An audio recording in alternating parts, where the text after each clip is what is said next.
This movie will cover tips and recommendations for designing Photoshop and Illustrator files for the logo project. Photoshop is great for creating photo-based layered files that can be animated in After Effects.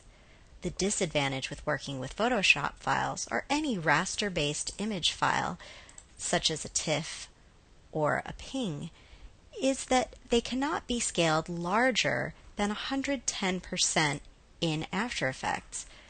For instance, if I take this letter G and scale it up to 150, we start to see that we're losing edge detail. A general rule of thumb is not to scale larger than 110% in After Effects because otherwise our edges will get yucky.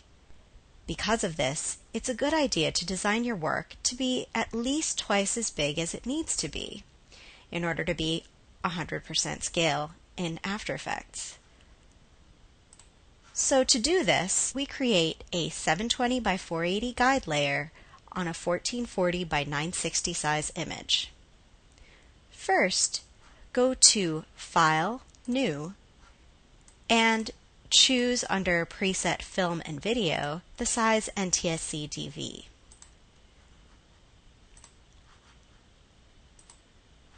In the Layer window, create a new layer and name it Guide.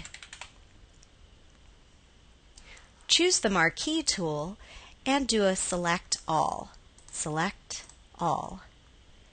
Then go to Edit, Stroke, and create a 5-pixel stroke inside the selection using a vibrant color that's unique to your image. Next, go to Image Canvas Size and choose 1440 by 960 pixels for your canvas size. 1440 by 960 pixels and the canvas extension color white. And hit OK.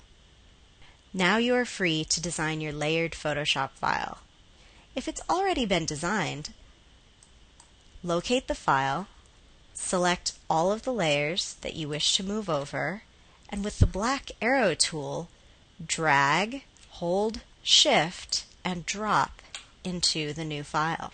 Keep in mind that your layers can be made smaller or scaled down in After Effects, but cannot be made much bigger or scaled up. The guide layer enables you to see how big a layer will appear at 100% in After Effects. Once you've saved your file, doing a File Save As and saving it into the Logo Animation Elements folder,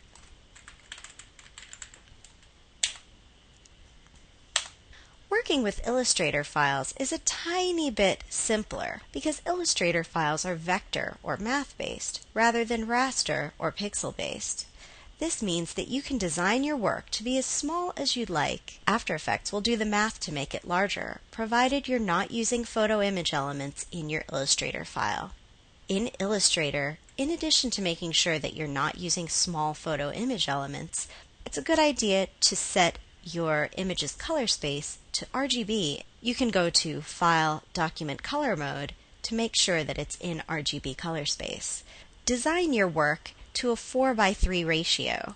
In fact, if you do a File New, you can choose the document profile of video and film and then choose NTSC DV, and it automatically sets things up for your ease of use. Turn off the transparency grid to get back to a nice white workspace. Make sure that you're working with layers instead of groups or sub-layers. After Effects doesn't recognize these. When you're done designing, save the Illustrator file to your Elements folder.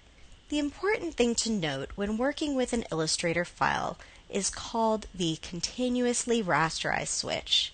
It's located in the After Effects timeline.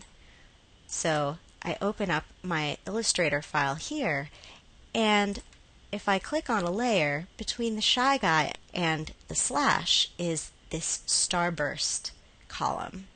By clicking on this, I'm ensuring that After Effects is doing the math and smoothing my Illustrator lines and curves. Just watch. Here I can increase the scale of my image quite large without losing any resolution. If I turn off this small switch, it gets all bitty. So make sure that you have the continuously rasterized switch on for all your layers.